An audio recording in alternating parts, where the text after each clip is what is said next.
Hello મિત્રો, આજનો topic છે આપણો ગુજરાતના લોકનૃત્યો, જેમાં આપણે જાણીશું ગુજરાતના વિવિધ પંથકોના વિવિધ નૃત્યો વિશે.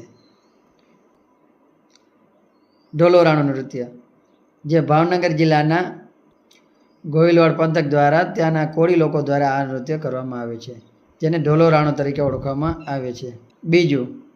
બીજું ઠાગા નૃત્ય, જે ઉત્તર ગુજરાતના ઠાકોરો દ્વારા કરવામાં આવતું ઠાગા નૃત્ય ખૂબ જ ફેમસ છે. ત્રીજું નૃત્ય છે મેરાયું નૃત્ય, જે વાવ થરાદ જિલ્લાના વાવ તાલુકાના ઠાકોરો દ્વારા કરવામાં આવતું નૃત્ય છે.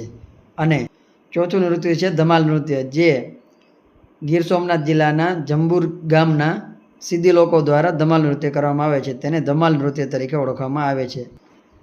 અને ગોપ ગૂંથણ નૃત્ય, આ નૃત્ય છે સૌરાષ્ટ્રના કોળી અને કણબી લોકોનો જે ખૂબ જ જાણીતું લોકનૃત્ય છે. અને ડોકા અને હુડારાસ, જે સૌરાષ્ટ્રના ભરવાડ લોકોનો ખૂબ જ જાણીતું નૃત્ય છે, જેમાં મોટા ભાઈ અને નાના ભાઈ બંને જ્ઞાતિ જોડે મળી અને હુડારાસ રમતા હોય છે. આગવા નૃત્ય, ભરૂચ જિલ્લાના આદિવાસીઓ દ્વારા આ નૃત્ય કરવામાં આવે છે, જેને આગવા નૃત્ય તરીકે ઓળખવામાં આવે છે. શિકાર નૃત્ય, જે ધરમપુરના આદિવાસી લોકો દ્વારા કરવામાં આવતું નૃત્ય છે.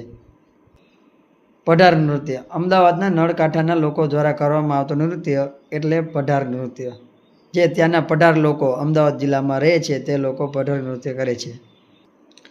ડાંગી નૃત્ય અથવા માળીનો ચાળો, જે ડાંગમાં રહેતા ડાંગના આદિવાસી લોકો દ્વારા આ નૃત્ય કરવામાં આવે છે, જેને માળીનો ચાળો અથવા ડાંગી નૃત્ય તરીકે ઓળખવામાં આવે છે.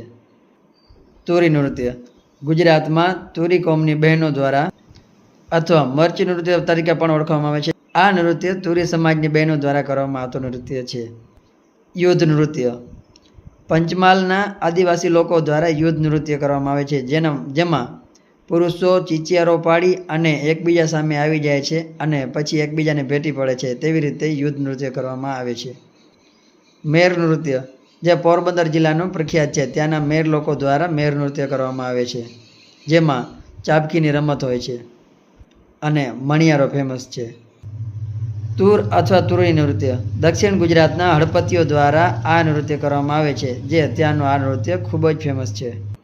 તલવાર નૃત્ય, પંચમહાલ જિલ્લાના આદિવાસી લોકો દ્વારા આ નૃત્ય કરવામાં આવે છે, જે તલવારથી કરવામાં આવતું નૃત્ય છે એટલે તેને તલવાર નૃત્ય તરીકે ઓળખવામાં આવે છે. હાલી નૃત્ય, જે સુરત જિલ્લાના હળપતિ આદિવાસીઓ દ્વારા આ નૃત્ય કરવામાં આવે છે, તેને હાલી નૃત્ય અથવા દુબળ આદિવાસી નૃત્ય તરીકે પણ ઓળખવામાં આવે છે.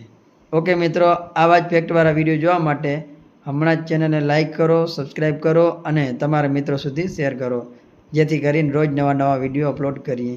અને હા મિત્રો, ઇન્સ્ટાગ્રામમાં ફોલો કરો અને લાઇક કરવાનું ભૂલતા નહીં. ઓકે મિત્રો, ચાલો મળીએ નેક્સ્ટ વિડીયોમાં.